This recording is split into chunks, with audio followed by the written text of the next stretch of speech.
think I got my lungs just nice and warmed up now. That's cool. Alright, cool. Is that Flint? Bear rock all day, you know.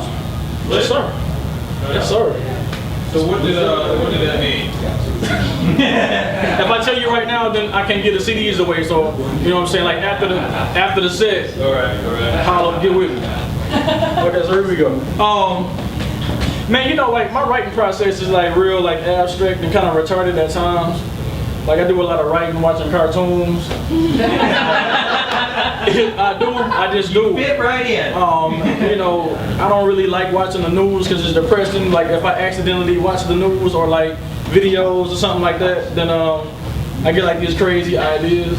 So this is a poem that I wrote because I let one of my friends talk me into watching hip hop in America, that little summit thing or whatever, where America, watch the fingers, watch the hands. America is talking to the hip hop artists about basically nothing.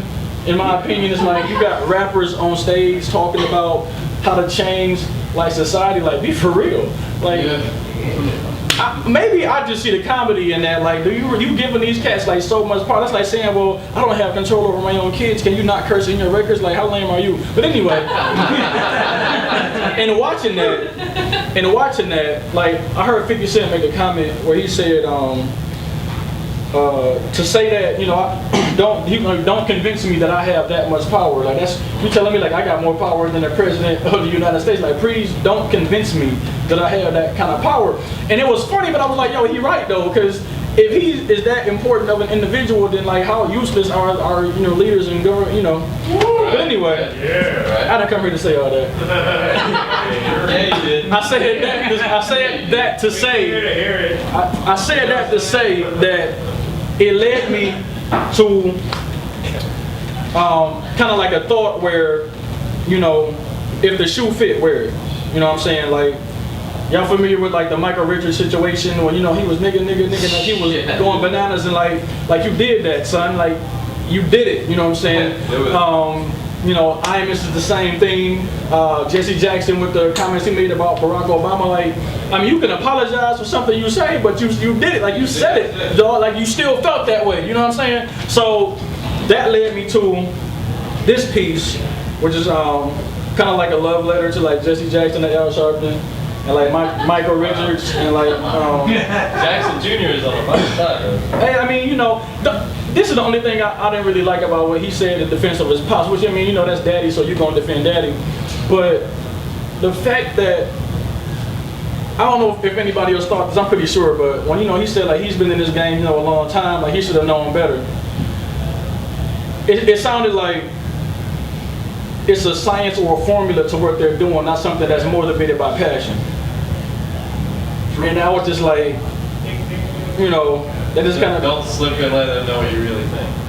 Exactly. But when he said it, I felt like they don't really take what they do seriously. You know what I mean? Like, you know, it was a mistake that he shouldn't have made. So if he didn't say it, does that take away from the fact that he do feel that way? You know what I mean?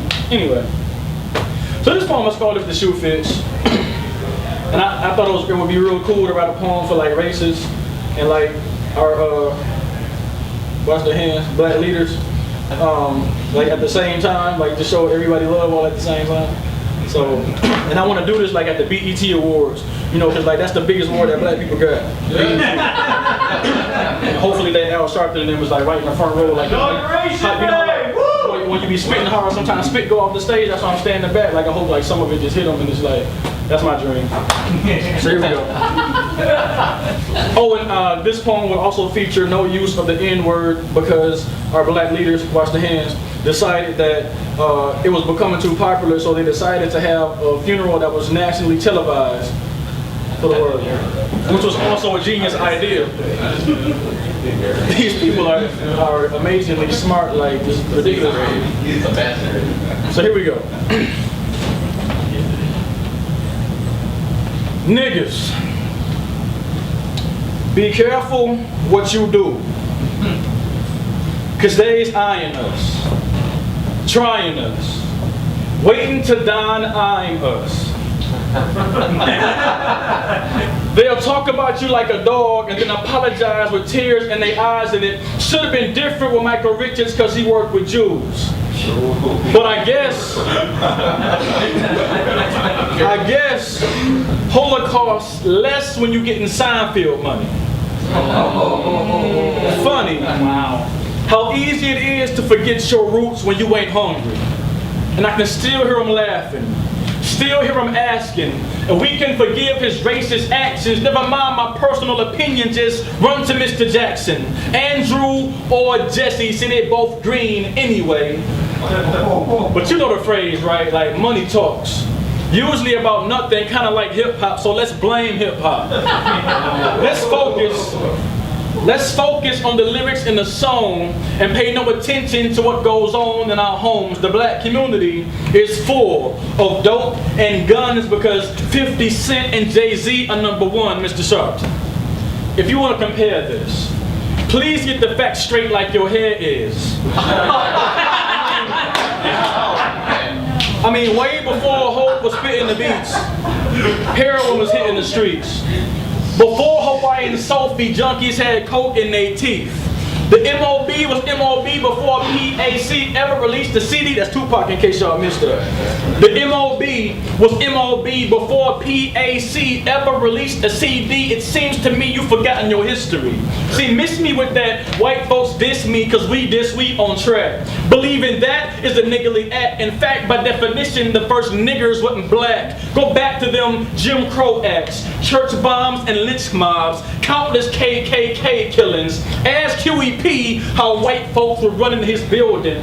Mother Teal still knows they will murder your children. It ain't the words, it's the feeling. Ain't what you call, it's what you answer to. Don't have to be a black leader to know that. My parents taught me every other day, right after care for what you say, but more importantly, your action displayed. So I hate to say it, but the lesson plan is outdated, and God forgive me for this retort, but for most of us, Dr. King's dream was just a book report.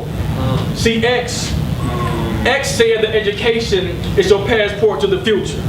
But we here now. Children born of the dope epidemic of the late 80s, and it's hard to keep the attention of crack babies, but y'all doing a lot of finger pointing lately. Showing anger won't change us, rearrange your assault. You want to kill a tree? Pull up the roots, pull up the truth, grin and bear it. Lack of home discipline is apparent, blame the parents. Everyone don't understand the power of words and how to use them, like everyone don't understand the responsibility of making music, so they abuse it. Even still, if the shoe fits.